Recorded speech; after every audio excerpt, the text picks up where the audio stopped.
another band that we've seen covered quite a bit in Japan, Deep Purple. I've seen a couple of them, so I think they have a pretty big presence. I'm going to assume so, because they're going to play shows specifically in Japan, Deep Purple. And I didn't realize they were still a band, to be honest with you guys. That's how oblivious I am. But they're playing 4 shows over there. And then I got curious. I'm like, how many of the members are original? And it seems like they still have 3 original members in the band still. Yeah.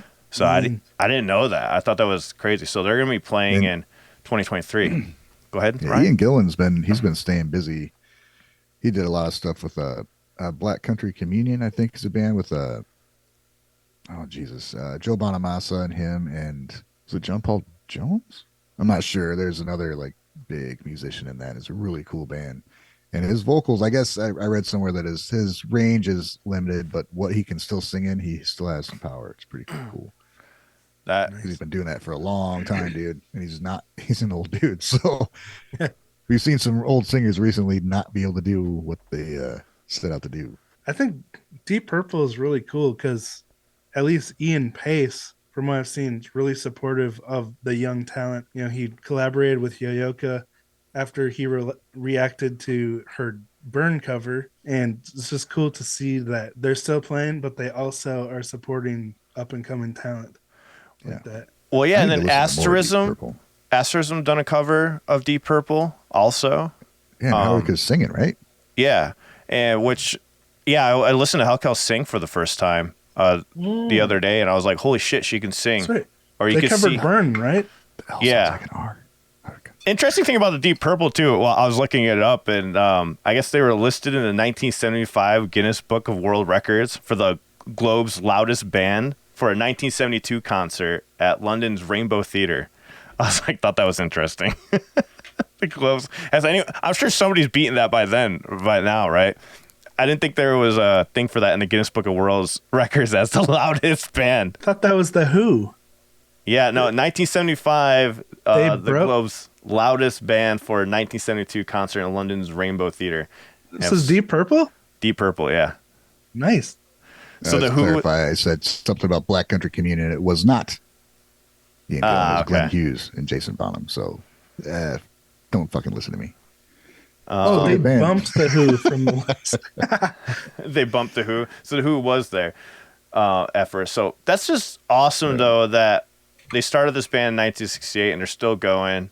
And they get a lot of love from over in Japan for their music. Yeah. It seems like. And they seem to have the kind of mindset you see typically in Japan, which is support of the community, you know? Yeah. Highlighting smaller artists and collaborating with them. And they return it back. There was a thing where it was like this women's festival where like there's a bunch of high caliber like guitarists and women that were doing Noun.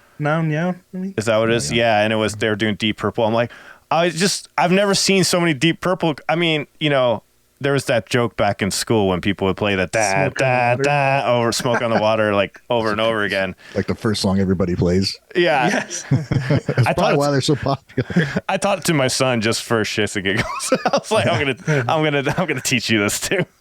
He's like, what is this? I'm like, don't worry about it. When I started playing guitar, I was at my cousin's house and like, oh, you got your guitar? He's like, hey, you play a Deep Purple song. I'm like, what song? He goes, dun, dun, dun. I'm like, oh, okay. And I figured out how to play it just off of him saying it. And that's like literally the first song I ever figured out. The first riff I figured out. You figured it out. The riff gets roasted a lot, but that's a really cool song. It is, man. Like the drums in it are sick.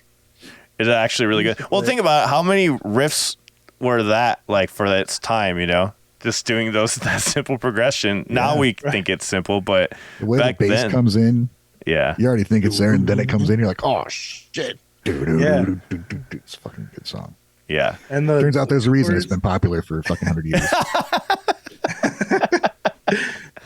The one riff has overshadowed the whole song. It really has. It's an iconic chorus, iconic solo. For more Gaijin goodies like you just saw, be sure to subscribe to the Gaijin Guys podcast and turn on all notifications to be part of the live stream every Sunday. You can also find us wherever you listen to podcasts, Spotify, iTunes, etc.